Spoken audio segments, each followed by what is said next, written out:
Bien, buenas tardes a todos y a todas. En esta ocasión vamos a presentar un webinar en donde, bueno, tenemos el lujo de contar con representantes de 4 países y de cuatro capítulos nacionales de ISAP.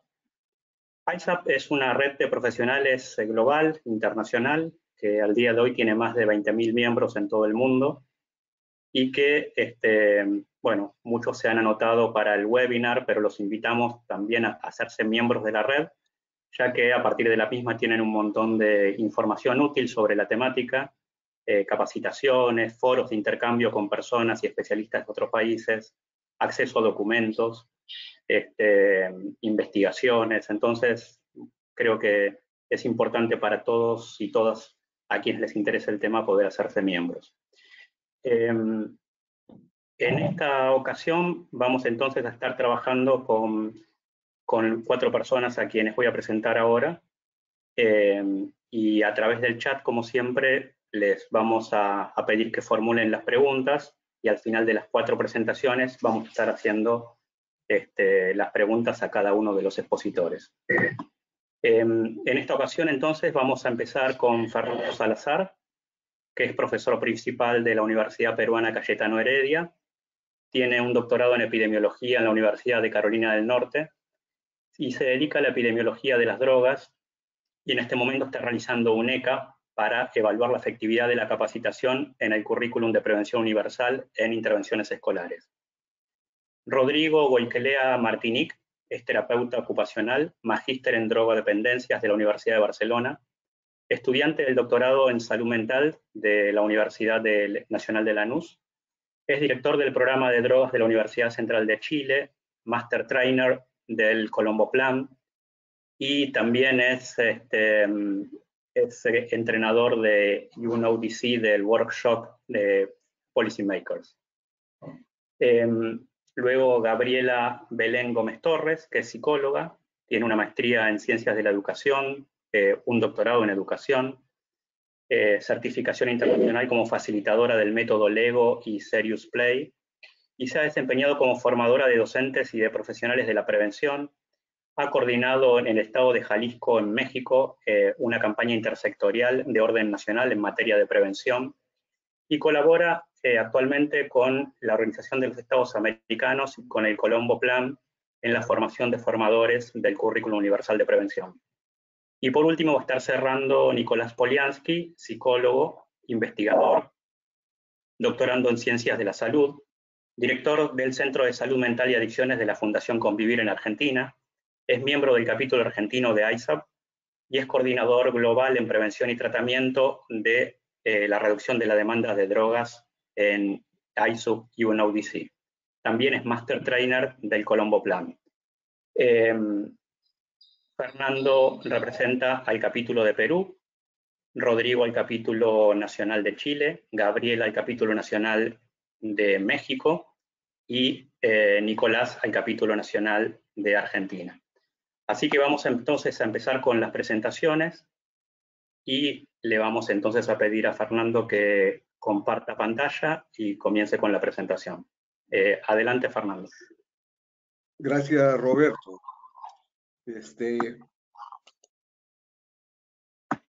Por favor, avísenme si están viendo mi pantalla. Ok. Sí, Fernando, se ve. Gracias.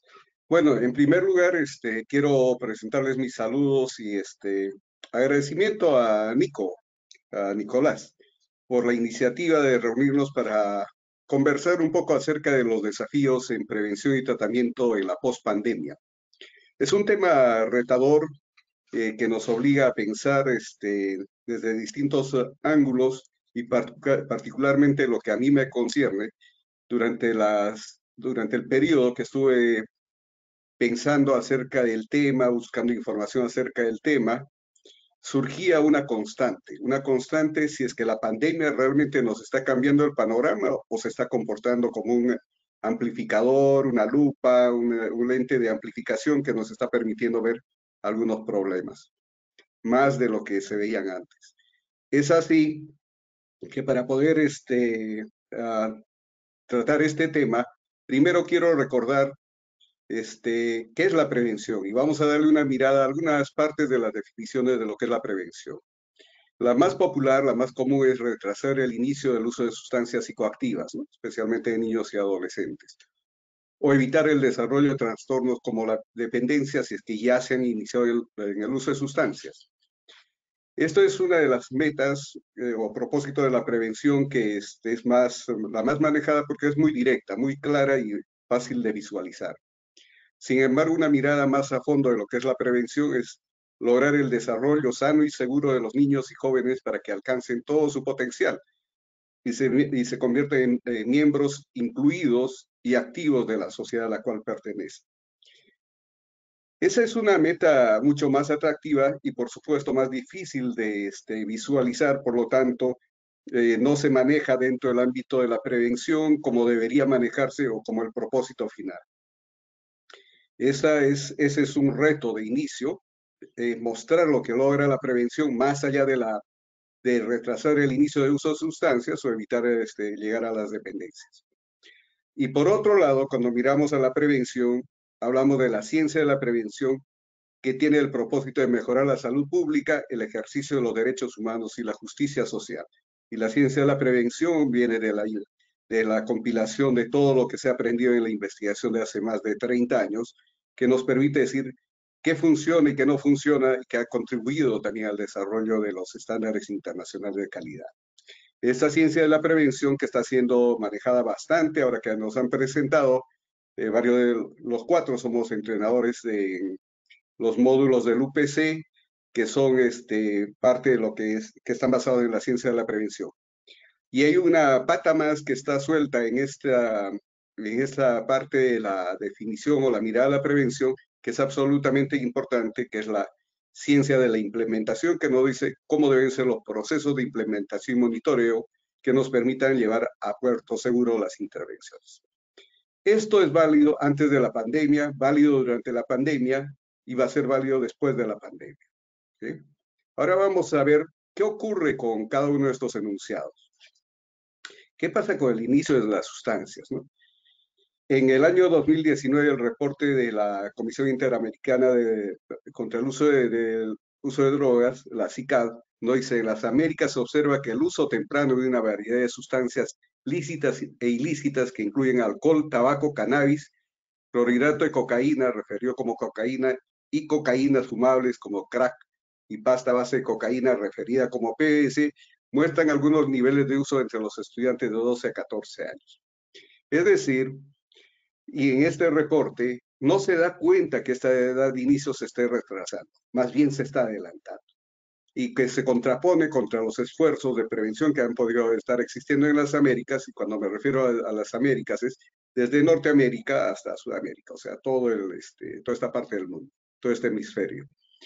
Así que ahí tenemos una deuda pendiente, que no tengo una idea clara de qué es lo que podría haber ocurrido en la pandemia, pero es más difícil pensar que durante la pandemia en los hogares los niños se hayan iniciado con el consumo de sustancias como por ejemplo marihuana o cocaína, que no están disponibles usualmente en las casas, pero posiblemente sí han tenido acceso al alcohol y quizás al tabaco o también a los tranquilizantes. Sin embargo, no hay cómo reportar eso ni cómo estudiar eso en estos momentos. Pero que es un hecho que este propósito de la prevención no se está cumpliendo, es un hecho. Eso antes de la pandemia, no sabemos lo que ocurre durante la pandemia y en la pospandemia, ¿no? ¿Y qué pasa con el enunciado de lograr el desarrollo de los niños y adolescentes? Recordemos que los niños y los adolescentes están en etapa escolar, pero veamos que en qué está centrada la escuela. Y la escuela está centrada en dotar conocimientos, no en generar habilidades. Y en las escuelas también hay una incipiente implementación de estrategias para el desarrollo social y emocional de los niños. Es decir, que se reconozcan como individuos y como parte de un colectivo y que puedan expresar sus emociones y ejercer toda su capacidad para contribuir a la construcción del colectivo. Entonces la escuela, que es uno de los primeros centros de socialización, no está cumpliendo con eso, y es más, cuando se pide ahora regresar a las aulas, cuando hay varios grupos de familia que piden que los chicos regresen a las aulas, no estoy tan seguro que lo están haciendo con la intención de que regresen a las aulas porque sí, o están viendo a la escuela como un depósito o una guardería de sus niños. Además, olvidamos que la educación se da a lo largo de la vida y en múltiples escenarios, lo que nos indica que hay unas trayectorias de educación o de aprendizaje que nos están empleando para potenciar la socialización a lo largo de la vida. Y finalmente, la educación está orientada a la producción de bienes más que al bienestar de las personas. Esto ha tenido que crujir durante la pandemia porque no estamos buscando mejorar la producción, sino nos hemos dado cuenta de la carencia de saber cómo buscar el bienestar de las personas. Cuando vemos a la ciencia de la prevención, también encontramos un problema que tiene que ver con el pobre entendimiento de lo que es la ciencia de la prevención en múltiples ámbitos. No estoy hablando de ámbitos ajenos a los profesionales que trabajan en la prevención, sino a ellos mismos, en los cuales todavía no entienden bien de qué se trata la ciencia de la prevención, y es más, la evidencia científica, que debería ser ir de la mano. Es así que estos dos términos se están volviendo parte del léxico cotidiano, especialmente de los hacedores de política, pero con un pobre entendimiento, lo cual no se garantiza que se van a utilizar de manera imprecisa. Por otro lado, en los ámbitos de gestión hay una urgencia por mostrar resultados de gestión de la prevención y no del efecto. Es decir, coberturas, a cuántos llego, cuántos programas tengo, sin saber cuál es el efecto que se está logrando. Estos dos y el que sigue, que es el desarrollo incipiente de la fuerza laboral para la prevención, es decir, somos muy pocos los que estamos formados para hacer prevención con base científica y con base en la ciencia de la prevención y en la ciencia de la implementación, somos muy pocos. Pero este es un problema que no es post-pandémico ni es a través de la pandemia. Este es un problema que venimos arrastrando desde siempre. Es así que lo que les decía durante mi preparación, veía que los problemas los seguimos arrastrando, y es más, ¿qué es lo que nos mostró la pandemia del COVID? Simplemente nos mostró que esto se magnifica por algunas cosas que nos mostró de manera brutal la pandemia. El COVID no afectó a todos por igual. Murió gente debido a las desigualdades en el acceso a los cuidados de salud y a las inequidades producto de los sistemas de gobierno. Países que tuvieron mejores mecanismos de brindar acceso a los cuidados de salud de sus pobladores tuvieron menos muertos. Los que no, sufrimos muchos. Y desgraciadamente mi país es el campeón en tener más muertos por cada 100,000 habitantes en el mundo. Eso es una vergüenza que tenemos que resolver los peruanos. Y las inequidades también se manifestaron porque ha salido gente más rica y gente más pobre de la pandemia. Otra cosa que nos mostró la pandemia es que la infraestructura de salud y educación es deficiente en varios países. ¿Y por qué es importante ver a la infraestructura de educación? Porque en la educación, especialmente de niños y adolescentes, donde se hace la prevención, donde se da el segundo proceso de socialización más importante en la vida, no tenía la infraestructura para ello. Por lo tanto, tenemos casi 2 años de niños sin pisar escuela, habiendo perdido contacto con sus compañeros, con sus profesores, con otras personas con las cuales podían aprender, y por lo tanto, esa deficiencia de no poder llegar a ellos en medio de la pandemia se va a manifestar de forma, en forma en la cual sus habilidades sociales y emocionales, por ejemplo, no van a ser alcanzadas a plenitud, lo cual es un factor de riesgo y muestra vulnerabilidad para el uso de sustancias. Esto tampoco es nuevo. Estas dos gráficas que están viendo, una es de 1993 y otra es de la misma época aproximadamente, y que está publicada por la Organización Mundial de la Salud en el 2003, que nos muestra, por ejemplo, que hay más carga de enfermedad, de mala salud mental, de acuerdo al nivel de empleo de las personas. Esta verdad no ha sido superada durante la pandemia, y esto es una verdad que se mantiene a lo largo del tiempo. Los desempleados y los que tienen empleo inseguro tienen más problemas de salud mental que los que tienen empleo seguro. Y por otro lado, el patrón de llegar a ser dependientes al alcohol, a la nicotina o a otras drogas va creciendo a medida que la gente es más pobre. Estos son hechos medidos hace tiempo con una mirada de inequidades y desigualdades y de determinantes sociales. Algo que la pandemia nos está mostrando que realmente se tiene que trabajar, porque de otra forma no vamos a llegar a buen puerto. Ese es el reto mayor que nos plantea la pandemia, de habernos mostrado nuestras deficiencias, en las deficiencias de nuestra estructura y organización social, que seguramente van a exacerbar estos problemas que ya se venían arrastrando desde hace tiempo.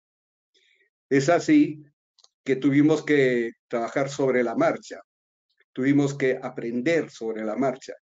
Felizmente tenemos herramientas que nos permitieron adaptar estrategias y modelos lógicos de intervención hacia con las mismas estrategias adaptadas para una implementación remota y con entrenamientos y capacitaciones a distancia que han permitido también llegar a buen puerto. O sea, no estamos totalmente desarmados, pero hemos tenido aquí que trabajar bastante y de forma creativa.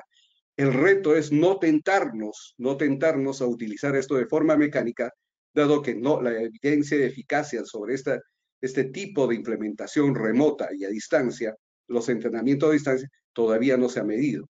Es decir, podemos tener acá intervenciones remotas que podrían ser inocuas y espero que no sean iatrogénicas, pero se tiene que generar todavía la evidencia de eficacia en de este tipo de intervenciones. La otra cosa que nos ha mostrado la pandemia, que tenemos herramientas que hicieron posible una respuesta rápida. Y fue muy interesante, por ejemplo, encontrar modelos de intervención a nivel de las familias, pensando que en las aulas escolares se habían trasladado a la casa y había que generar buen clima en casa. Y existen programas que no han estado siendo utilizados y que tienen evidencia de eficacia. Es decir, tenemos herramientas que las podemos resucitar y utilizar adecuadamente, pero obviamente, nuevamente, tienen que ser verificadas en su eficacia. Los retos, finalmente, que nos han planteado, que les planteo para esta reunión, es reconocer las bases que hacen diferente las oportunidades para recibir y prevención y tratamiento y contribuir a cerrar brechas sociales y lograr un ejercicio pleno de los derechos humanos. El reconocimiento de esas bases que hacen esa diferencia es clave para que podamos trabajar después de la pandemia.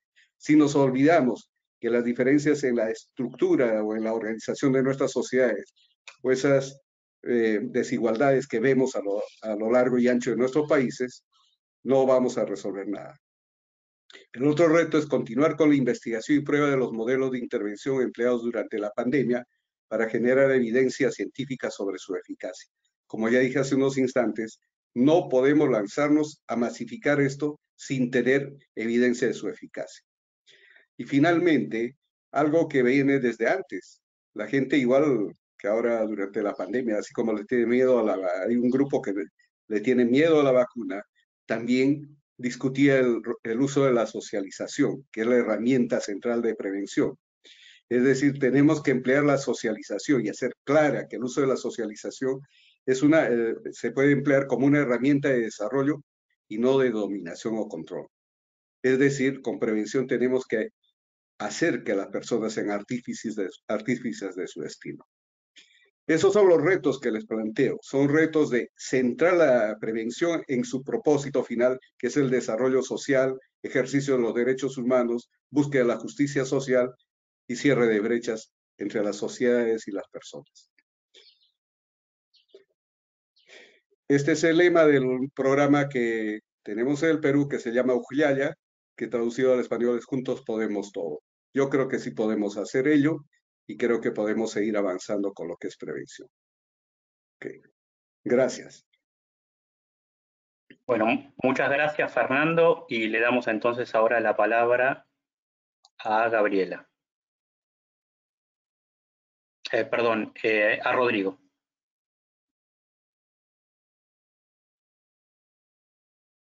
Ahora sí. Bien, ahí sí. Bien, se ve mi presentación. Perfecto, Rodrigo, adelante. Ahí. ¿Se ve el PowerPoint completo? Sí, sí se ve muy bien, Perfecto, Rodrigo. Gracias. Bien, muy buenas tardes a todos y a todas, o buenos días o buenas noches, de acuerdo donde estén. Vamos a seguir un poco con la presentación que nos daba Fernando. Desafío de prevención y tratamiento de pospandemia, y básicamente con una pregunta donde mi énfasis de la presentación va a ser prevención, y básicamente el tema a trabajar es con una pregunta para que puedan pensar mientras estamos durante la presentación, y con la presentación quiero intentar esbozar algún tipo de respuesta frente a esta pregunta. ¿Se puede realizar prevención del uso de sustancias más allá de nuestras creencias? Se los dejo como pregunta para que sigamos con la presentación. Por lo tanto, los temas que vamos a ver son primero la epidemiología de la sustancia, el rol de la prevención, por qué la epidemiología acá es importante y cuál es el rol de la prevención. Ya Fernando nos dio algunas definiciones, por lo tanto yo esos temas no los tenía considerados. Vamos a hablar un poquito qué es ciencia de la prevención, un concepto que podría ser un poco novedoso, al decir que la prevención es una ciencia, por lo tanto prevención de uso de sustancias estaría dentro de una ciencia, que es un concepto interesante que nos da todo una visión, un marco teórico de entender la prevención. Y también, punto 3, monitoreo y evaluación clave para la investigación y prevención, como otro tema central que muchas veces, por las conversaciones con diferentes colegas en Chile y en América Latina, no es un tema tan común en general en los programas de prevención de uso de sustancia. Sí, en el programa de Fernando, por supuesto, que está liderando, pero en varios programas no es un tema central, o muchas veces no es considerado. 4, un poquito de hablar de la importancia de los estándares internacionales de un ODC para la prevención del uso de droga. Hay algo a nivel internacional que nos da algunas reglas, y si alguien no conoce nada de cómo empezar programas de prevención o dónde encontrar información, creo que el punto 4 es central, digamos, para empezar a informarse, y si ya alguien tiene un poco de información, yo creo que profundizar en este tema. Y también el punto 5, que es el rol del coordinador y también del especialista de prevención de drogas, también como otro elemento fundamental, como personaje clave dentro de la prevención de sustancias. Y aquí la Organización de Naciones Unidas nos pone una frase que la traigo a esta presentación, donde todos tenemos un papel que desempeñar para proteger a la juventud de las sustancias peligrosas. Yo creo que no es solamente responsabilidad del coordinador, del jefe nacional, del jefe provincial, sino que cada una de las personas que está escuchando acá, como ciudadano o ciudadana, tenemos un rol frente a la protección de nuestros niños, niñas, adolescentes, frente al uso y abuso de sustancias. Vamos entonces, primer punto, la epidemiología de la sustancia, el rol de la prevención. ¿Por qué es importante la epidemiología en el rol de la prevención?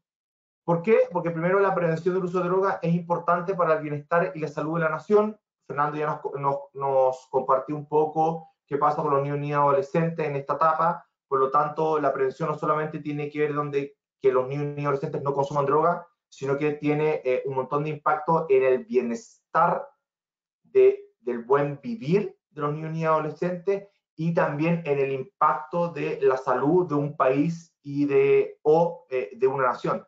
Por lo tanto, lo que estamos haciendo es prevenir un montón de posibles problemáticas que no tienen que ver solamente de salud, de delincuencia, sociales, culturales, etcétera, en un país. Por lo tanto, el rol de la prevención es mucho más amplio que solamente el tema de no consumir alguna droga.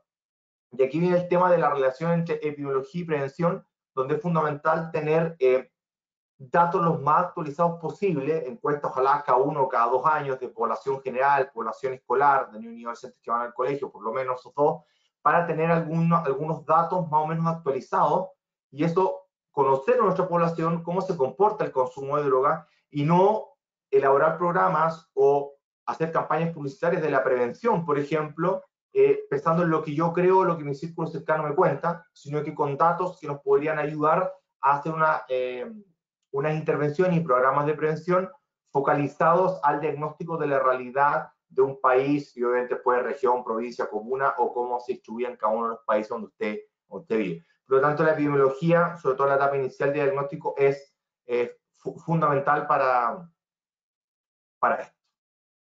Otro punto, la interacción entre la influencia a nivel micro y macro y las características personales que contribuyen a las conductas al uso de droga, Es importante en la prevención, por tema de tiempo no quise traer la explicación completa del modelo etiológico, digamos, pero efectivamente hay influencias de conductas, de actitudes, de comportamiento a nivel micro, a nivel macro, qué pasa, cómo se organiza un Estado, qué pasa con las escuelas, las organizaciones sociales, iglesias, hospitales, todos los sistemas que están involucrados en el micro, macro, más las características personales de las personas, contribuyen a las conductas del uso de drogas. No podemos llegar a pensar que es una variable, o dos variables, o tres variables que van a influir. El modelo etiológico nos da un conjunto de variables que están relacionadas entre sí, todas las del nivel micro, todas las del nivel macro, son varias variables, más las características personales de cada una de las personas, tienen una influencia en cómo va a ir interactuando y para saber cómo se puede intervenir en esas áreas. Por lo tanto, yo les dejo el nombre del modelo etiológico, que es uno de los modelos que más se utiliza para poder comprender e intervenir en prevención de uso de sustancias. La relación entre los procesos de socialización y la prevención del uso de drogas, es importante conocer cómo la gente se relaciona, cómo socializa, cómo aprende de los otros, varias teorías que ahí nos ayudan como Bandura, y también obviamente de la sociología, nos explican como un principio de que nosotros como personas somos seres gregarios, necesitamos relacionarnos con otras personas. Por lo tanto, el proceso de socialización niños y adolescentes es fundamental, y por eso varios programas de prevención de droga en el ámbito escolar, por ejemplo, están muy enfocados en que niños y adolescentes participen activamente desde una identidad con personas en organizaciones comunitarias, actividades deportivas, culturales, pero que tengan un significado importante para los niños y adolescentes. Ahí está el ejemplo claro de socializar versus si mi grupo mayoritario tiene ciertas conductas de riesgo, como consumo práctico de drogas u otras, voy a aumentar la probabilidad de que tenga ese tipo de comportamientos porque queremos ser parte de un grupo. Es fundamental estar con un grupo pares que me acepte, y eso obviamente, de acuerdo a los grupos donde uno esté, va a tener un impacto en su comportamiento. Y por último, el continuo de las conductas de uso de droga y los puntos de intervención, así como por qué hay una necesidad de prevención integral por los servicios de intervención y tratamiento integrado. Esto es importante porque se habla del continuo de cuidado, a partir de la prevención universal hasta todo lo que es el tratamiento y recuperación y seguimiento, ¿ya? Es todo un recorrido que une lo que es prevención universal hasta lo que es monitoreo del seguimiento de las personas en tratamiento con abuso de dependencia. Y eso interesante, se ve como un continuo. No es prevención de las sustancias por un lado y tratamiento para personas que tienen abuso de dependencia por otro, sino que hay un continuo, y eso es importante integrarlo dentro de este primer punto. Después vamos a ciencia de la prevención. Acá una definición, hay varias, traté de resumir un poco y tener algunas ideas claves, digamos, Por lo tanto, al decir que la prevención es una ciencia, prevención en general, digamos, estamos diciendo que mejorar la salud pública mediante la identificación de factores de riesgo y protección, que son los que podemos modificar, que son los cambiables o maleables, ¿ya? Maleables no de malos, sino que se pueden modificar, eso significa, maleables de mover. La evaluación de la eficacia y efectividad de las intervenciones, hay que evaluar si los programas están siendo efectivos y eficaces para lo cual fueron creados, y no solamente seguir porque el programa es bonito, o es interesante, o es motivante. Digamos, también tienen que pasar procesos de evaluación de eficacia y efectividad, que voy a mostrar en la diapositiva siguiente, de las intervenciones preventivas, y determinar los medios óptimos para su diseminación y difusión, para si pueden continuar o no.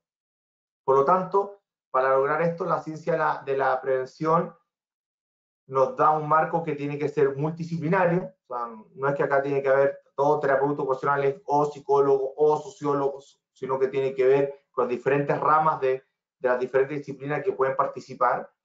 Por lo tanto, incluye tanto científicos, principalmente personas que se dedican como a la investigación, y los implementadores, ¿quiénes van a hacer esto? Lo van a llevar al terreno, al campo, ¿ya? Y por eso viene un punto 5, que es el rol del coordinador o coordinadora. ¿Por qué? Para aplicar los resultados de la investigación para la prevención de la comunidad. Y ahí tendría que haber un continuo. Entonces, la ciencia de la prevención en prevención de sustancias, lo que nos viene a decir ordenar este proceso, ¿ya? Esto no es como como decía la pregunta inicial, esto es un mito o lo que yo creo que puede funcionar o yo creo que esto es así, sino que recoge ciertos procedimientos y dentro de esos procedimientos es interesante que recoge la práctica por un lado y recoge la evidencia por otro. No es solamente estudios como de laboratorio, por ejemplo, en el experimento en el estudio que está haciendo Fernando, recoge la experiencia, pero dentro basada en evidencia y dentro de un modelo. Entonces, también es interesante al reconocer la experiencia de la comunidad también. Y también tengo que ligar la ciencia de la prevención con políticas de intervención basada en evidencia. No voy a extender en profundidad. La evidencia está clasificada como se entiende y varios sistemas piramidales de clasificación, pero lo importante es que las políticas de intervención basada en evidencia lo que ayudan es a todas las personas tomadoras de decisiones, es que pueden tomar decisiones sistemáticas usando la evidencia científica que se asocia con resultados positivos a la mejora. Podemos ya saber qué programas de prevención de sustancias en diferentes etapas o diferentes componentes, como hablar de prevención en escolares, en familia, ámbito laboral, medios de comunicación, ámbitos comunitarios, etcétera, ya sabemos qué es lo que funciona y lo que no. Lo interesante es ir a buscar esa información y cómo podríamos aplicarla a nuestros países. Por eso, durante los últimos años, el campo de la prevención del consumo de sustancias ya ha acumulado suficiente investigación. O sea, por lo menos que algo quede claro a este punto, que no podemos decir que no sabemos qué funciona y qué no. Eso ya lo sabemos. Y eso lo voy a conectar por lo menos con un documento de los estándares internacionales de prevención de sustancias. Hay varios más estándares europeos, hay unos estándares también latinoamericanos, hay algunos países que también tienen información, pues ya por lo menos podríamos decir que no sabemos, no podríamos decir eso, sino que ya tenemos información. Habría que saber buscar. Aquí nos reporta el Centro Internacional para la Educación y Certificación de Profesionales de Adicción. Por lo tanto, el monitoreo y evaluación clave para la investigación, a modo de resumen, les podría presentar que tenemos, dentro del monitoreo y evaluación, tenemos al lado izquierdo de mi pantalla, o donde está mi mouse, digamos, donde dice necesidades, prioridades, mandatos, misión, visión, recursos, dinámica local y compromiso del grupo de interés, sería el primer paso si yo quisiera elaborar un programa de prevención de sustancias. No me alcanza el tiempo para hacer toda una explicación, porque me voy monitoreando y me va quedando poco, pero sería como el primer paso para después llegar a una evaluación de proceso, donde están los insumos, con todo lo que se entiende por insumos, que está ahí, ustedes lo pueden ver en la pantalla, y obviamente lo vinculo con los resultados, qué actividades voy a hacer para lograr esos resultados y en qué población me voy a enfocar. Estamos hablando de la implementación, como dice ese círculo ahí abajo, y posteriormente la evaluación de resultados, cuáles fueron corto o largo plazo, incluso unos hablan de mediano, otros autores no hablan, y así yo podría monitorear la evaluación para saber si puedo seguir o no. ¿Ya? Ahí está adaptado, digamos, de donde este modelo. Qué importante saber de los estándares, que ahí está la segunda versión. Hay una primera versión del 2012, la actualizaron, muy buena, muy interesante, se las recomiendo, evaluación de muchos programas. Básicamente, lo que quería explicar es que este es un documento que el propósito que busca es reunir los resultados. Usted no tiene que ir a buscar a la red y reunir los resultados porque ya lo hicieron, por diferentes países, hay toda una rigurosidad que el mismo documento explica. Y básicamente lo que hizo es reunir los resultados de la investigación en prevención y comenzar a establecer las características de intervención y políticas de prevención basadas en evidencia. Obviamente que hayan tenido resultados positivos y reducido eliminar el uso de drogas, para saber cuáles serían los mejores programas y qué características deberían tener para poder implementar. ¿Ya? Y por último, el rol del coordinador y del especialista es importante a nivel país o a nivel local. Quise tomar algunos datos importantes, esta es de la fuente europea de prevención y estándares de calidad. Habla bastante de un montón de cosas. Yo quise centrarme principalmente en que el rol del coordinador y del especialista en prevención de uso de drogas o los equipos debería por lo menos tener cierto tipo de competencias generales, básicas de intervención, específicas de intervención y competencias de alto nivel, y están asociadas a ciertas habilidades. Y eso sería importante las personas que tienen la capacidad de tomar decisiones de a quién contratar o cómo hacer un programa, o si alguien quiere empezar a implementar un programa, qué habilidades debería tener, y hay un sinnúmero de habilidades importantes que hay las competencias de alto nivel, por nombrar algunas, por el resto las están leyendo, digamos, donde capacidad de adaptar intervenciones de prevención, yo creo que un gran hito, digamos, a considerar, y también incluir la sensibilidad cultural, la organización comunitaria, planificación y desarrollo de recursos, monitoreo y evaluación. Nombro estas porque estas son competencias de alto nivel, muchas veces muy sensibles, que incluso podrían llevar al fracaso de los programas, sobre todo el tema de las adaptaciones y no incluir la sensibilidad cultural cuando se adapta. Esto es todo un procedimiento de cómo adaptar, y también existen ciencias de la implementación que ayudarían un poco a hacer ese procedimiento.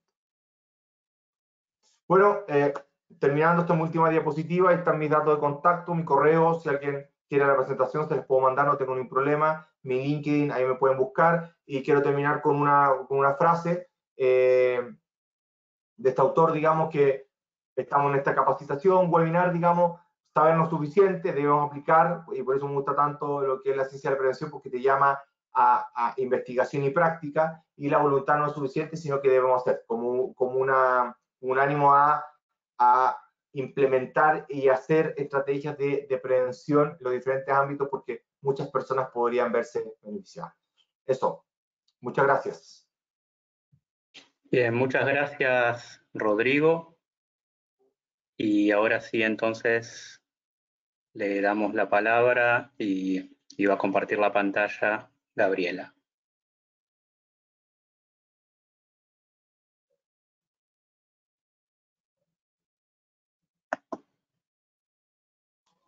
Muchísimas gracias.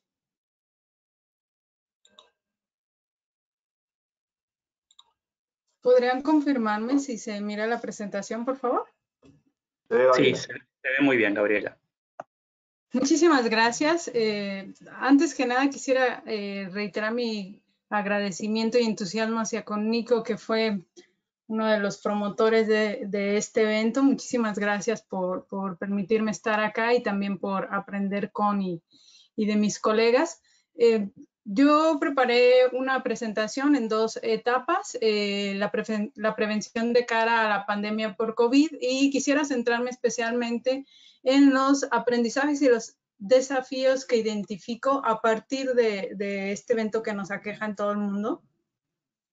Les decía que mi presentación está pensada en 2 pequeños apartados. El primero lo titulé Punto de Partida. Me gustaría compartir con ustedes algunos indicadores que son preocupantes a partir de lo que estamos viviendo y cómo se relacionan con la prevención. Y finalmente me gustaría cerrar con lo que les decía, que eran aquellos, seguro ustedes me ayudarán a identificar más, pero los principales aprendizajes y desafíos que este evento de la pandemia nos ha dejado en el ámbito de la prevención. Bueno, yo creo un poquito en sintonía con lo que decía Rodrigo y Fernando, que la pandemia ha sido como un marcatextos que nos ha ayudado a recordar y subrayar tanto los avances como las limitaciones que tenemos en torno a la salud de nuestra infancia, nuestra adolescencia, de la población en general. Y en ese sentido, quisiera compartir con ustedes algunos datos que se tomaron en mi país respecto a las afecciones en el bienestar, especialmente en nuestra infancia y adolescencia. Pero yo lo pongo luego con una interrogante, porque también he revisado que las delegaciones de UNICEF, por ejemplo, en Argentina y en Colombia, han hecho ejercicios similares, y los datos son representativamente confluyen y nos hacen mirar cosas que estamos viviendo independientemente del país en el que estemos pasando la pandemia. Yo seleccioné algunos datos. El primero que quiero compartir con ustedes es cómo disminuyeron los ingresos económicos en el país a partir de la pandemia. Y de los hogares en México hubo una disminución en un 71% de los hogares, pero algo súper importante que quería compartir aquí es que esos ingresos también afectaron a aquellos hogares especialmente donde hay niños, niñas y adolescentes.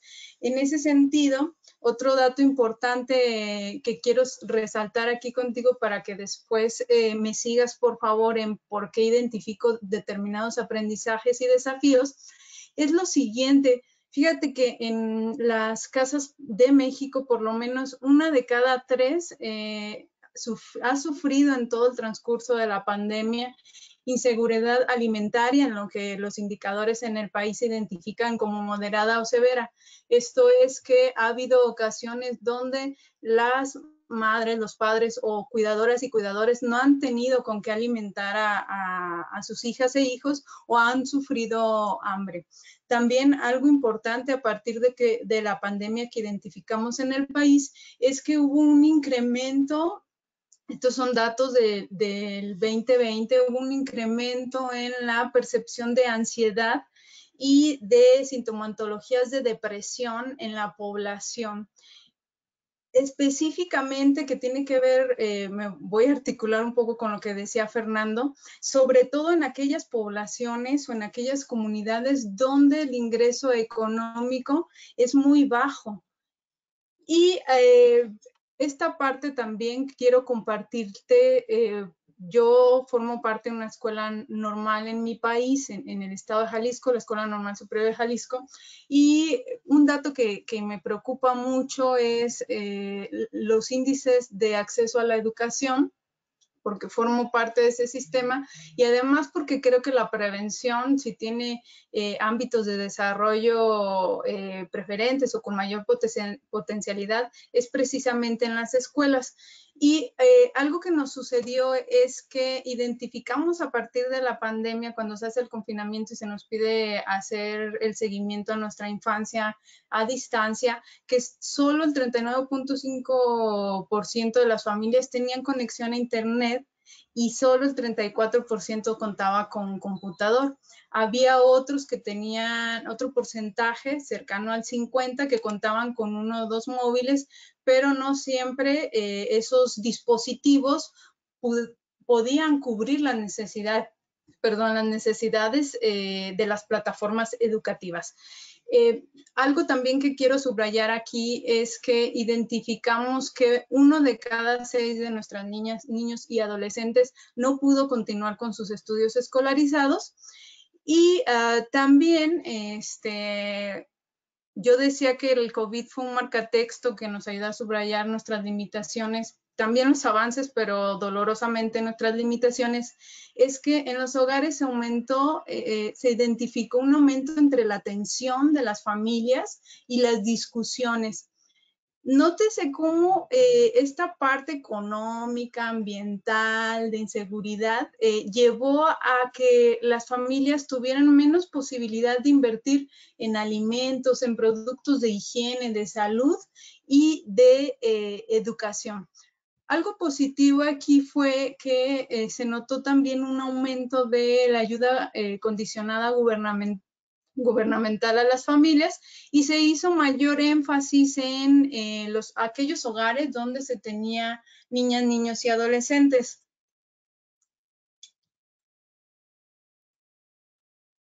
Esta es una gráfica que yo quiero mostrarles de la realidad en mi país. Les invito a leerla. La idea es cómo las familias, esta gráfica, el corte es a marzo de este año, son como estrategias que han utilizado para enfrentar estas problemáticas que recién yo les comenté, que van desde vender en lo particular o buscar otros empleos hasta pedir préstamos o empeñar o no pagar los servicios básicos. ¿Por qué estoy comentando esto? Porque, bueno, son elementos que la prevención no puede ignorar.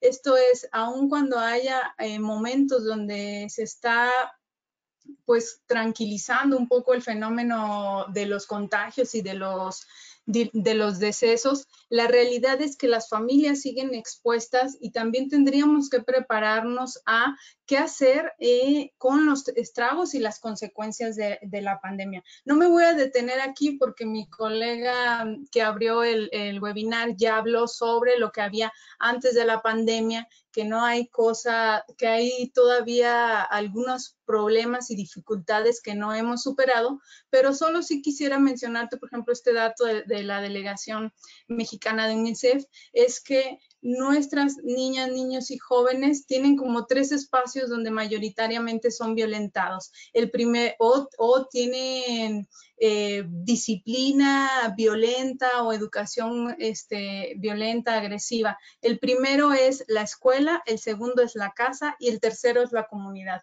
Yo quería compartirte este dato porque yo creo que es uno de los principales desafíos que tiene la prevención. Esto es mirar más allá del uso y el abuso de sustancias y también atender esos elementos que anteceden el consumo. En ese sentido, pensando positivamente y optimistamente, cuando Nico me dice pensemos en qué haríamos post pandemia, yo quiero cerrar la presentación compartiéndote, bueno, ya tenemos una serie de dificultades antes y durante la pandemia, y lo primero que quisiera que tú pensaras junto conmigo es si estamos aprendiendo y qué estamos aprendiendo a partir de esto que estamos viviendo. Bueno, yo identifico por lo menos estos aprendizajes clave a partir de todo esto que estamos viviendo y los quiero compartir contigo a partir de lo siguiente. Yo, el principal aprendizaje que identifico de esto es la interconexión que tiene nuestra especie. Esto es, demanda, el virus y la pandemia nos recordó que somos una especie interconectada y en ese sentido los principales desafíos que ubico es que es necesario desde la prevención estrechar redes de colaboración que sean locales, esto es que a la vez que están fomentando una coordinación global, también sean respetuosos de las necesidades y el desarrollo autónomo o local. Después, un desafío que yo ubico a partir de este aprendizaje es que trascendamos juntas y juntos la noción discriminatoria que tenemos de raza en su connotación económica, política, biológica, para transitar desde nuestras políticas, programas, intervenciones de prevención a una ética humanística, una ética humana que nos ayude a repensar nuestra humanidad. Otro aprendizaje que yo identifico a partir de todo esto que estamos viviendo es que es importante aceptar la ineficiencia o la incompletud de nuestros sistemas y nuestros servicios. En ese sentido, también un desafío que yo identifico más allá de prácticas, no solo de las prácticas de prevención y de tratamiento basados en evidencia científica, también es necesario que nos preguntémonos ¿y qué pasa con nuestras políticas públicas? Yo creo que ese es un desafío muy grande. Estas también deberían de basarse en evidencia científica. A partir de esto es un poco paradójico porque a partir de esta aceptación también es importante reconocer nuestros recursos y nuestras potencialidades para también demostrar y mostrar al mundo lo que Latinoamérica es capaz de hacer y compartir en el nombre de la prevención. Y un desafío muy grande que emana de este aprendizaje es un talón de Aquiles, yo creo, en nuestra región, la necesidad de pensar políticas, programas, intervenciones basados en evidencia científica, pero que además sean sostenibles en el tiempo.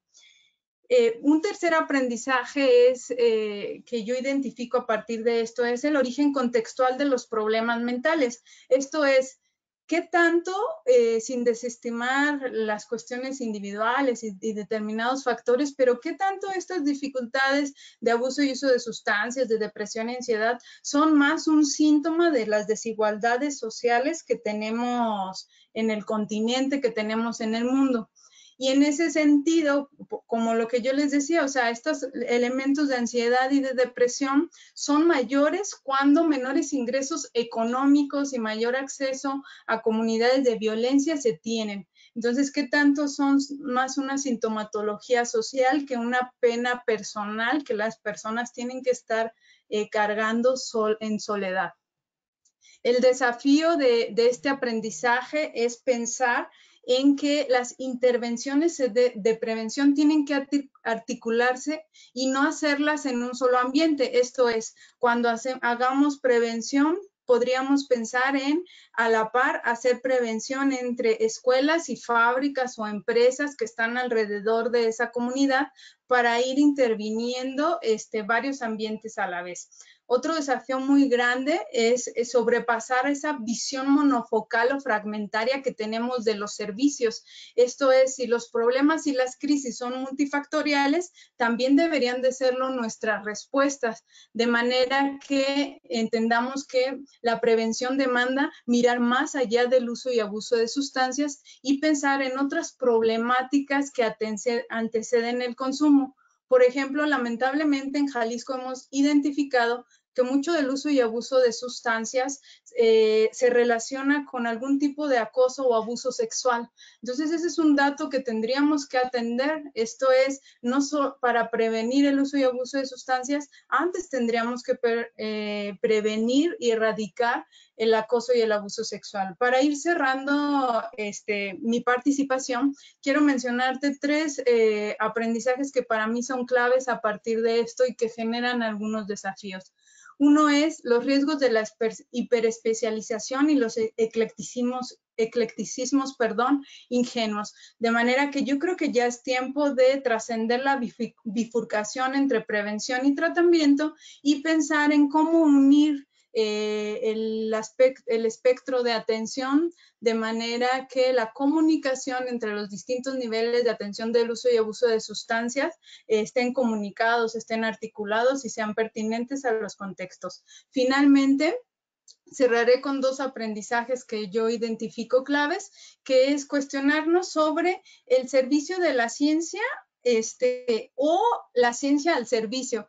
¿A qué me refiero con esto? Yo creo que un desafío muy grande que tenemos en la generación de prácticas basadas en evidencias científicas es trascender, por ejemplo, en nuestros países esta tendencia de que nuestros sistemas de investigación sean meritocráticos y entonces se conviertan en sistemas de investigación cooperativos al servicio del desarrollo de las localidades, no al desgaste de las y los investigadores a los que se les pide, por ejemplo, la publicación de un montón de papers y después poca relación con el desarrollo de la comunidad en donde trabajan. Y en ese sentido también yo pensaría en que se requiere una ciencia más mundana, esto es, una ciencia de prevención capaz de dialogar con otros saberes. ¿Cuáles saberes? El de las personas que buscamos beneficiar con nuestros procedimientos. Y no solo en un sentido de recuperar su voz y su sentir, sino de lograr que formen parte de la construcción de esa comunidad de saber. Cierro con que los invito a identificar, pero cerraré con esta parte de cuáles son, como un resumen, los grandes desafíos que enfrentamos ahora. Lo primero yo creo que sería es fomentar desde la prevención la ética del cuidado de sí, de las demás personas y del entorno que habitamos.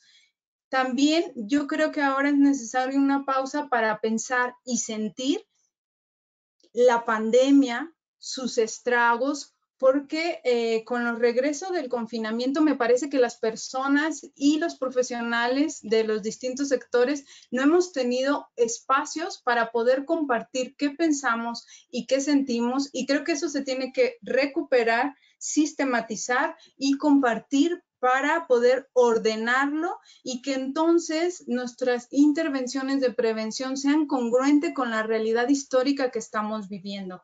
Finalmente, yo pensaría que es importante también cuestionarnos si estas crisis que hemos mencionado, Rodri, Fernando y que seguramente ustedes miran, si estas crisis en realidad son crisis o ya forman parte de una vida y están permanentes de una manera de desigualdades, de abusos políticos, de abusos sociales. Entonces, yo creo que también la prevención tendría que preguntarse si son crisis o son estados permanentes en nuestra sociedad, y es algo que deberíamos de atrevernos a cambiar, y yo creo que la prevención es una herramienta clave para ello.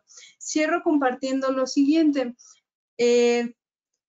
Un desafío, transitar a diversas formas de solidaridad donde repensemos nuestra humanidad, dignificamos la existencia humana. No es posible que en plena pandemia haya familias, niñas y niños que no tengan 1 litro de agua para beber, que no tengan 1 litro de agua para lavar sus manos. No es posible que eso siga sucediendo. Entonces, en ese sentido, pensar las diversas solidaridades, y yo creo que la prevención es un camino, una vía para hacer ello. Las deudas que tiene la prevención es otro aprendizaje y un desafío clave de la pandemia. ¿A qué me refiero con las deudas? Por ejemplo, la mayoría de nuestros programas preventivos están hechos para personas alfabetizadas. La realidad en Latinoamérica es que tenemos un gran número de personas que no tienen acceso a la escolarización y por ende a la alfabetización. Entonces también esas comunidades deben de ser atendidas y no debemos pausar más esa atención. O los niños y niñas que vivan con barreras para el aprendizaje y la participación social. Entonces, la idea con esto es atender esas deudas que tenemos de la prevención, pensar en qué ciencia, porque también hay que reconocer a partir de la pandemia que no hay ciencias absolutistas, esto es cuidar, estar vigilando constantemente nuestra producción científica alrededor de la prevención para que nuestras miradas paradigmáticas no se conviertan en dogmáticas, ¿no? Y bueno, quisiera cerrar, ahora sí, he prometido cerrar desde hace unos minutos, pero ahora sí lo haré. La idea es que también quisiera invitarles a pensar junto conmigo sobre este elemento de la digitalización que vivimos en el confinamiento, la emergencia de transitar nuestras intervenciones presenciales a algunos servicios online o a distancia. Y ahí el desafío que tenemos es cómo hacer que las intervenciones de prevención, las investigaciones, las capacitaciones estén al servicio de la libertad y no de la esclavitud, en el sentido de no hacer que sea más grande la brecha social, la brecha económica, que también cuidar la salud de quienes nos dedicamos a la prevención, que esa es una de las deudas más sentidas. Esto es ¿quién cuida a las y los cuidadores de la prevención, ¿no? Esto generalmente se nos demanda atender y mejorar los índices de salud de nuestras comunidades, pero a quienes trabajan en la prevención pocas veces se les atiende su propia salud y entonces esperamos hasta que el riñón o el estómago o alguna parte del cuerpo nos cobre facturas, ¿no? Entonces, la prevención vista así, o por lo menos estos desafíos que yo identifico es, sí, una ciencia, pero una ciencia al servicio de la humanidad, de una humanidad que reconozca los estragos de la competencia de ciertos sistemas de conocimiento y entonces migrar o transitar a una ciencia de prevención cada vez más equitativa, cada vez más al apoyo de la justicia social. Y bueno, Rodrigo comenzó con una pregunta y yo quiero cerrar con una pregunta que me gustaría compartirte, que es: ¿qué ayuda requieren nuestras comunidades para comprender y superar lo que sucede actualmente? Y entonces yo creo que esta pregunta nos puede ayudar a generar más preguntas, en el mejor de los casos respuestas, pero especialmente más preguntas para entonces ir encauzando los siguientes pasos de la prevención. Muchísimas gracias por participar, por estar con nosotros y de nuevo muchas gracias, Nico, por invitarme. Bien, muchas gracias, Gabriela. Y bueno, le vamos a dar entonces ahora la palabra a Nicolás. Y ahí ya está compartiendo pantalla, así que adelante, Nicolás.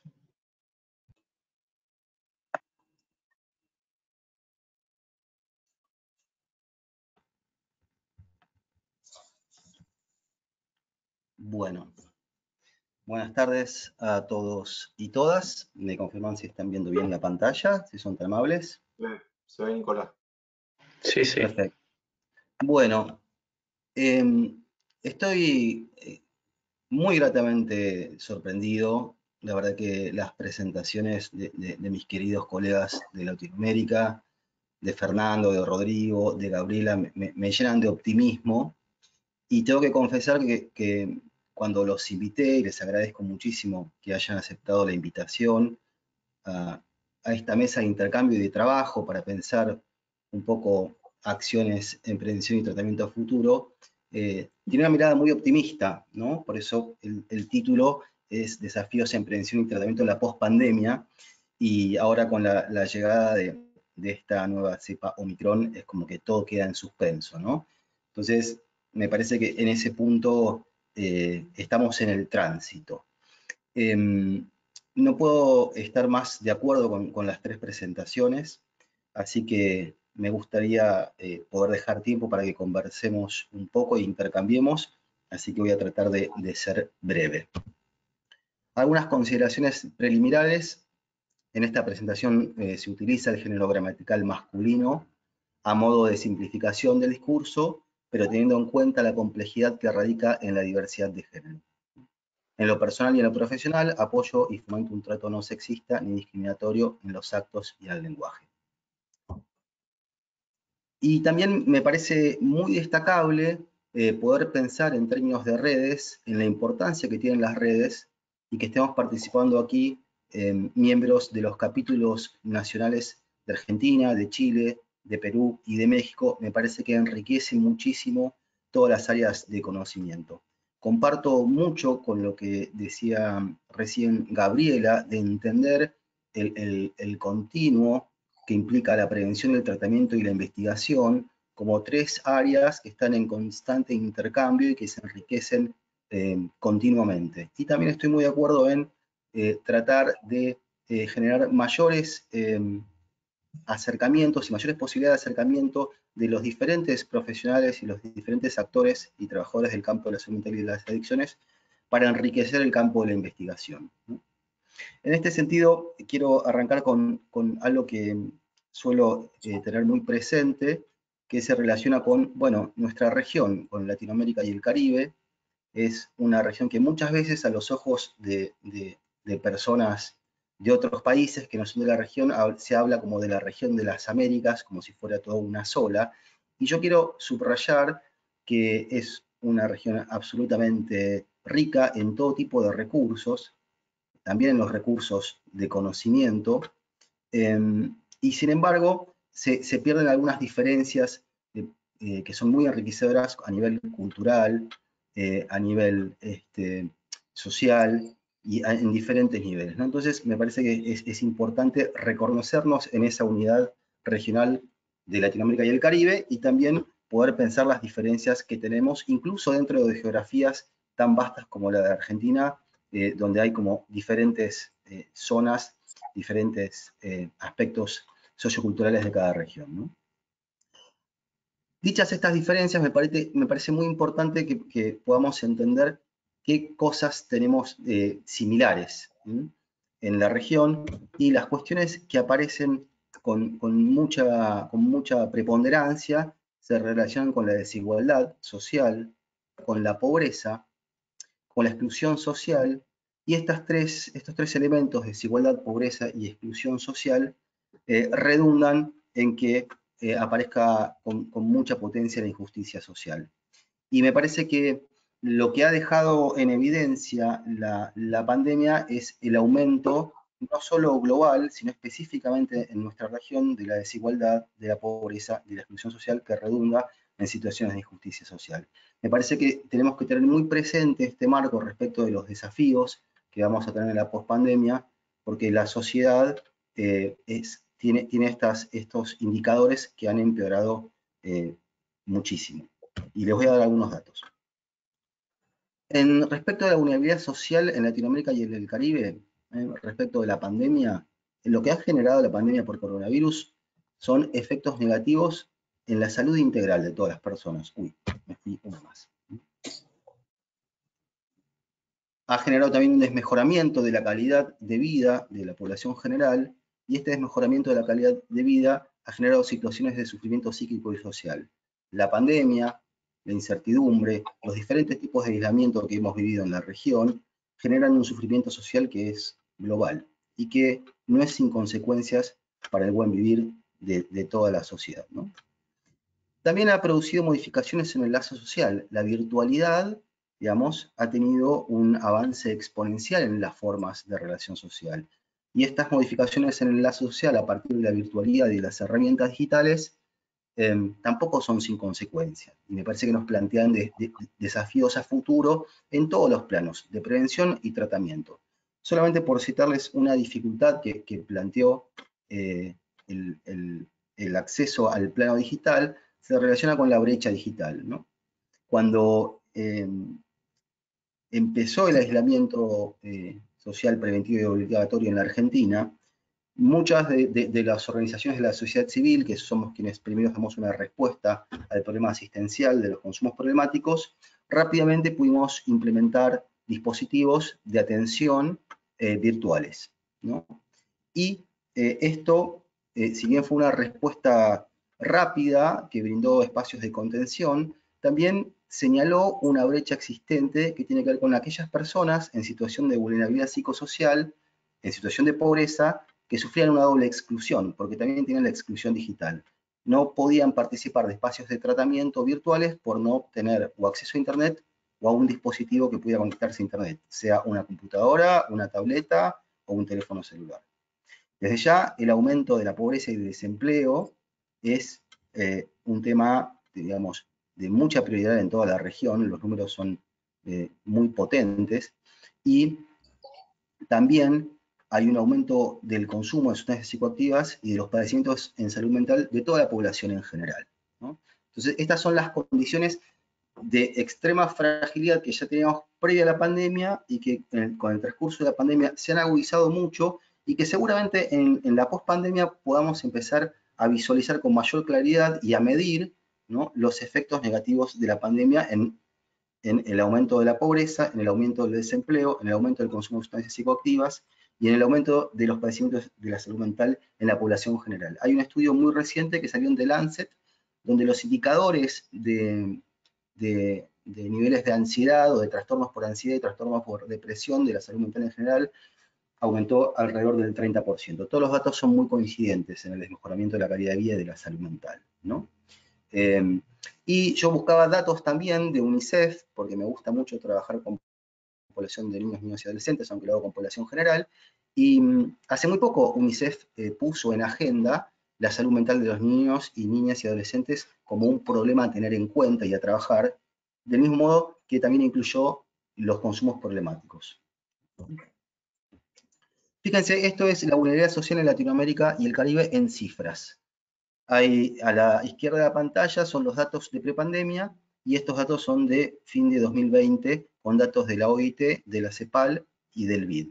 Fíjense que en el fin de 2020, en Latinoamérica y el Caribe, hay 41 millones de personas sin empleo, la pobreza aumentó un 4,4% y la pobreza extrema un 2,6%. Estas son cifras que ya tienen casi 12 meses. Seguramente estas cifras deben haber empeorado. Y según la OIT, 15 millones de personas perdieron el empleo en la pandemia. La pobreza total es del 34,7% en toda la región y la pobreza extrema es del 13,5% en toda la región. Estos datos los traigo a colación para entender la situación de gravedad que tiene toda la región, porque esto va a impactar de manera directa en las relaciones que van a tener las personas en el aumento del consumo, las demandas y en las demandas de tratamiento, ¿no? ¿Y por qué? Fíjense cómo esta frase o como esta cita de la UNODC del Informe Mundial sobre Drogas de 2020 quedó antigua, ¿no? El aumento en el desempleo y la disminución de oportunidades causadas por la pandemia pueden afectar de manera desproporcionada a las personas en mayor situación de pobreza, volviéndolas más vulnerables al consumo de drogas. Fíjense que esto ya sucedió, ¿no? Entonces, los desafíos que tenemos por delante es empezar a pensar dispositivos de tratamiento inclusivos y que tengan en cuenta la necesidad de esa variante de virtualidad a veces necesaria para personas que no pueden tener acceso y para cortar las brechas de acceso al sistema sanitario de salud. Entonces, ¿qué desafíos nos plantea? Son algunos desafíos, me parece que es fundamental poder seguir compartiendo y construyendo mesas de trabajo, de intercambio para poder pensar esta articulación, prevención, tratamiento, investigación, pero algunos desafíos que nos plantea la pandemia hacia adelante para la inclusión social. Coinciden, lo mencionó Fernando, lo mencionó Rodrigo, lo mencionó Gabriela, ¿no? Creo que es el gran tema, cómo incluir. En este sentido, las tecnologías digitales se volvieron esenciales para el funcionamiento de la economía global y para el funcionamiento de toda la sociedad, digamos, ¿no? La virtualidad avanza de manera exponencial. Los dispositivos virtuales han llegado para quedarse. ¿Sí? Y se han utilizado, hay un micrófono abierto. Bien, la virtualidad avanza de manera exponencial, tanto en las actividades productivas, en toda el área de educación, en todo el área de salud, y también avanza en las formas de relación. Lo que tenemos que decir es que la forma de la social ha cambiado con la virtualidad y está mediatizada ahora por la pantalla y por la imagen que construye. Ahora me voy a detener luego brevemente en tratar también de pensar algunas dificultades que plantea la virtualidad para la sociedad en su conjunto, ¿no? Ahora, lo que también dejó en claro es que la conectividad hay que poder pensarla como un derecho más de inclusión y que es una herramienta fundamental para la inclusión social. Necesitamos que, que todas las personas puedan tener acceso a Internet y a un dispositivo para poder establecer o estar incluidas dentro de esta nueva forma de la social que nos plantea la virtualidad. Fíjense que estos son algunos datos de conectividad para pensar la conectividad como un derecho y como una herramienta para la inclusión social. ¿Cuáles son las brechas y cuáles son los desafíos? Estos datos también son de CEPAL 2020 de toda Latinoamérica y el Caribe. El 67% de los hogares urbanos tienen conexión a Internet, mientras que solo el 23% de los hogares en zonas rurales tienen acceso a Internet. Respecto de las franjas etarias en relación a la conectividad, entre los 18 y los 40 años, la franja es la franja con mayor accesibilidad y conectividad. Mientras que en la tercera edad, mayores de 60 años, es la franja con menor acceso. Los que trabajamos tratamiento, como es mi caso, que tenemos un grupo específico de adultos mayores con consumo problemático de alcohol, fueron quienes tuvieron mayor dificultad para poder acceder a los espacios de tratamiento de manera virtual. Necesitaron muchísima asistencia para poder instalar la aplicación de cualquier plataforma como Zoom, como Meet, para poder participar de los espacios, ¿no? Y la velocidad de banda ancha fija en la pandemia, fíjense que a nivel global decreció un 1% y a nivel regional decreció el 12.25%. Este también es un dato que no es menor. En este punto, los desafíos para la inclusión tienen que ver con la conectividad de Internet como un derecho humano, para el cual es necesario que haya una cooperación público-privada para facilitar la conectividad a poblaciones vulnerables. Insisto con este punto. Gran parte de la población de mayor nivel de vulnerabilidad psicosocial y que se encuentran en situación de exclusión social severa, no pudieron acceder a dispositivos de tratamiento virtuales por no tener conectividad o por no tener dispositivos. Y también es importante diseñar nuevas herramientas digitales para los contextos de baja conectividad. Digamos, los estados-nación, los organismos internacionales deben empezar a generar y a implementar medidas y herramientas para que pueda haber conectividad, como bien se ve en el primer recuadro, en las zonas rurales o en las zonas más alejadas. Ahora, ¿qué efectos negativos pueden generar la virtualidad y el uso constante de pantallas? Este es un tema que a mí en lo personal me convoca desde hace mucho tiempo y que me parece que muchas de estas dificultades empezaron a visibilizarse con el retorno a las aulas, luego de tener los chicos clases durante, al menos en Argentina, un año de manera virtual, y estos efectos negativos también no son exclusivos de los niños, niñas y adolescentes, sino también son abarcativos a la población general. En principio, lo que empieza a darse son dificultades en la socialización de niños, niñas y adolescentes. La forma de lazo social se modifica y aparecen dificultades en la adquisición de la lectoescritura, dificultades en la atención y la concentración, aparece disminución de las prácticas deportivas, pasamos muchísimas horas frente a la pantalla, generando mayor sedentarismo, y hay un punto negativo de la virtualidad que genera cierto aislamiento social. Esto se vio mucho con los chicos que volvían, por ejemplo, al jardín de infantes o al colegio primario, la dificultad que tenían para construir un lazo social cara a cara con el otro, la dificultad para esperar su turno en la sala de jardín para poder hablar. ¿Por qué? Porque lo que genera la virtualidad o el uso abusivo de pantallas es que los niños y niñas, o incluso los adultos, toca y aparece la pantalla.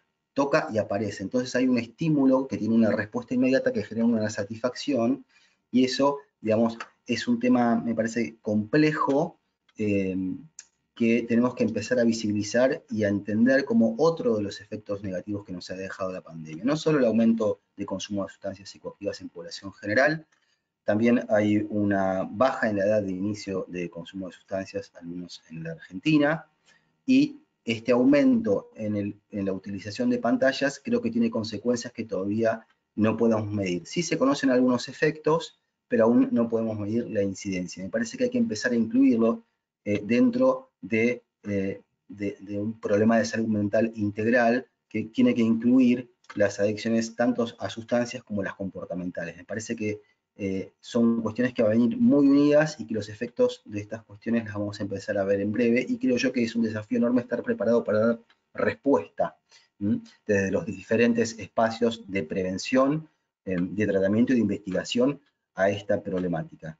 Me parece que en ese sentido, concuerdo mucho con toda la tarea que hace Fernando de prevención escolar. Hay que empezar a hablar en los colegios de las dificultades que plantea el uso constante de las pantallas. Y en este punto hay una parte de la conectividad que funciona como barrera a la socialización, ¿no? Esto también hay que decirlo. Y es importante que lo tengamos presente y lo tengamos visibilizado, porque es una parte fundamental de la prevención de la socialización. Y hay que poder pensar las dificultades que nos plantea el uso abusivo de pantallas. Bien, lo mencioné brevemente y con esto quiero ir terminando para dejar espacio para el intercambio y el diálogo. Como dije al principio, la pandemia ha generado situaciones de sufrimiento psíquico y social que han sido a nivel global. Todos hemos empeorado nuestra calidad de vida, se han visto restringida la posibilidad de lazo social, de estrecharse en un abrazo con la familia, con los amigos, de compartir con colegas, y todo eso ha quedado circunscrito a la superficie plana de la pantalla, ¿no?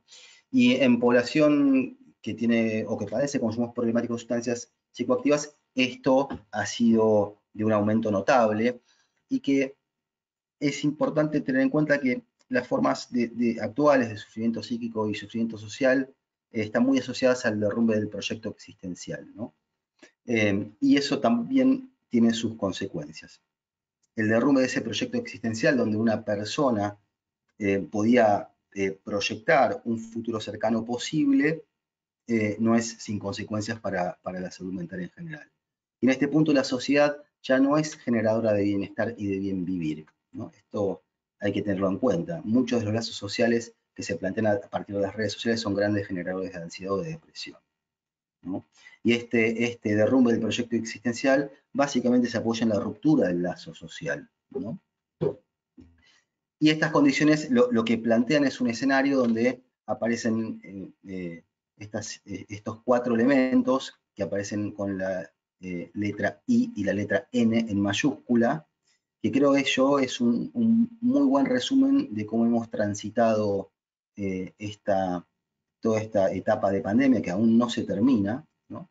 Que ha sido con elevados niveles de inseguridad, elevados niveles de inestabilidad, elevados niveles de inequidad, y lo que ha elevado de manera rotunda es la incertidumbre que todos tenemos acerca de el futuro. Esto impacta desde ya con muchísima más potencia en toda la población vulnerable, en las personas que padecen consumos problemáticos, y me parece que tenemos que estar preparados para dar respuesta desde las diferentes áreas y de todo el campo de la sociedad a las dificultades que nos va a traer la post-pandemia.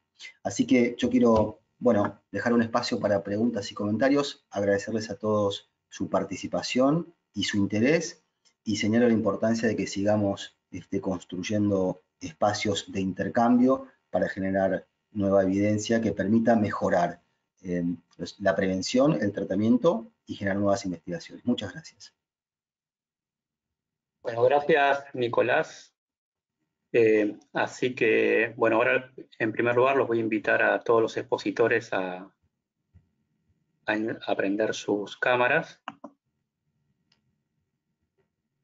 Y bueno, creo que ha sido todo muy interesante. Nos quedamos con muchos interrogantes. Y en el chat ha habido muchas preguntas, muchos comentarios. Hubo una pregunta respecto de si va a estar la grabación, y la grabación sí completa se va a enviar a cada uno de las personas que se inscribieron. Y para aprovechar el tiempo, voy a leer una pregunta dirigida a cada uno de los expositores. Las voy a leer ahora, así tienen tiempo, y luego, de acuerdo al orden de las presentaciones, pueden ir contestando. La primera es para Fernando, y la pregunta es si hay evidencias sobre el impacto de cierre de escuelas en la pandemia en la salud mental o en el consumo de sustancias.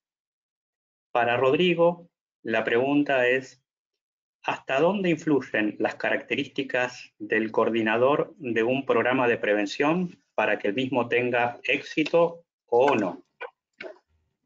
Para Gabriela, la pregunta es si tiene ejemplos de aportes de la ciencia a las políticas públicas en México. Y por último, para Nicolás, si tiene alguna información respecto de las diferencias de los tratamientos online y cuáles son las desventajas y las diferencias que tienen respecto de los tratamientos en formato presencial. Así que, bueno, les doy la palabra para las respuestas en ese orden. Gracias, Roberto. Sí hay alguna evidencia del efecto del cierre de las escuelas, especialmente sobre los maestros. La sobrecarga de trabajo que ha representado preservar, por decir, el currículo de educación que llevaban y adaptarlo al mismo tiempo a sistemas en línea, al principio fue llevado de manera relativamente fácil, pero cada vez han habido más problemas a nivel de los docentes, y están reportados en algunos estudios, sobre todo en estudios realizados en Norteamérica. Exactamente sobre uso de sustancias, hay una serie de estudios que señalan la disminución del uso de sustancias en la población escolar. ¿Cómo vincular ese al cierre de las escuelas? Es un poco difícil. Es más por el contexto de vivir en casa, que es un espacio también seguro para los chicos. Pero no hay un estudio que nos permita, con técnicas epidemiológicas o con métodos epidemiológicos confiables o de los conocidos, que nos dé cuenta de esa magnitud o ubicación del tipo de problema o los tipos de sustancias que se están observando. Listo. Bien, muchas gracias, Fernando, y entonces le damos la palabra a Rodrigo. Gracias por la pregunta. Un poco la recuerdo. ¿Cuánto influyen las características del coordinador o la coordinadora del programa de prevención de sustancias?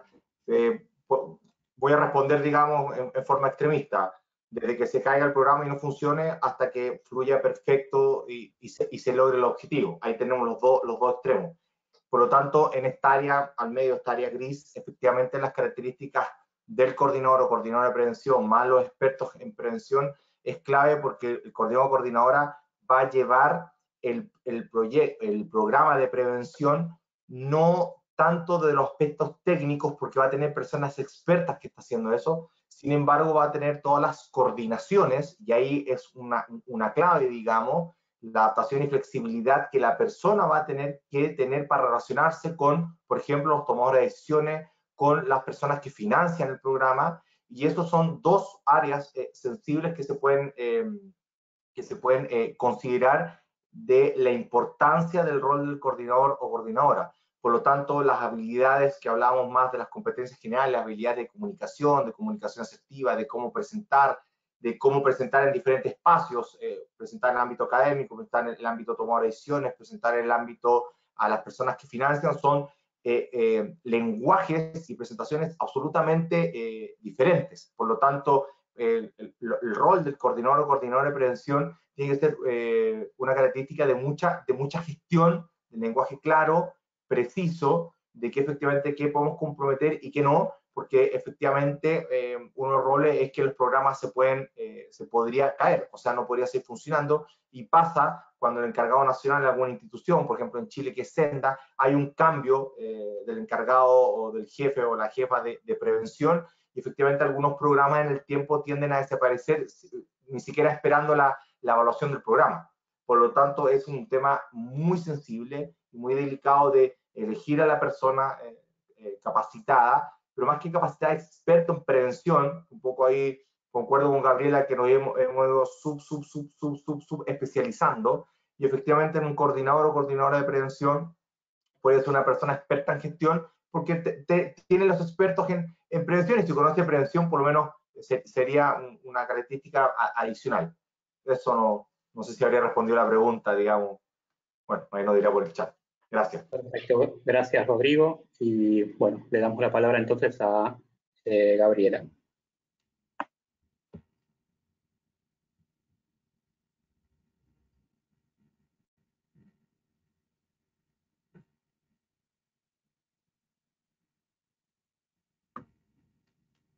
Estás con el micrófono apagado, Gabriela.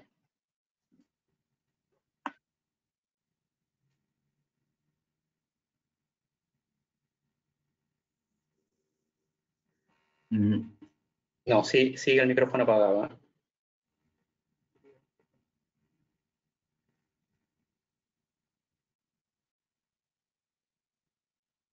Es uno de los botoncitos verdes donde lo habilitas. Listo, perdón Roberto, me parece que estaba silenciada, pero ya me han apoyado. Muchísimas gracias. Bueno, respecto de algunos ejemplos de políticas públicas que han apoyado en materia de prevención, ubico tres que han sido como muy importantes. Una, por ejemplo, a partir del 2014, cuando México se compromete, tenemos una de las cifras como más preocupantes, por ejemplo, en embarazo infantil y adolescente y abuso sexual, ¿no? Y uno de los compromisos que adquiere México en el 14 es hacer restricciones legales para el matrimonio infantil o con personas menores de edad, y me parece que a partir de ello, de ese compromiso internacional, cambia sus políticas, pero también algo que hay que decir es como la parte de la vigilancia, y México además, pues es un país que tiene diversas entidades federativas que también eso es algo que se tiene que trabajar, ¿no? A pesar de ese compromiso y del cambio a nivel federal o de algunas iniciativas para restringir el matrimonio infantil, pues hay estados que todavía en el 2017, tendría que revisar actualmente, pero 2017 y 18 todavía tenían la posibilidad de, en algunos casos, el matrimonio infantil, ¿no? Entonces, a mí me parece que un buen ejemplo es ese, el de las restricciones en el matrimonio infantil.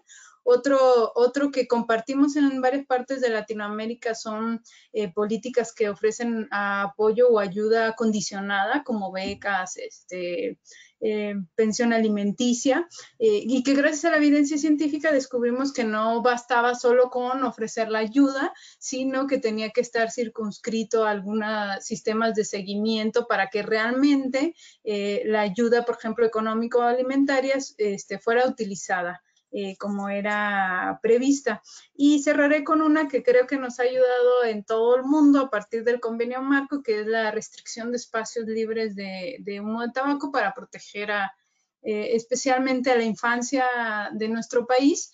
Y en ese sentido lo pondré como ejemplo y aporte a la política que es un movimiento internacional, pero insistir como estas cuestiones de la vigilancia. Algo paradójico que ocurre en México es que si bien está la restricción en nuestros espacios públicos por norma, curiosamente, algunos apéndices de la ley al respecto sí permiten el consumo de algunos productos de tabaco en escuelas de educación superior.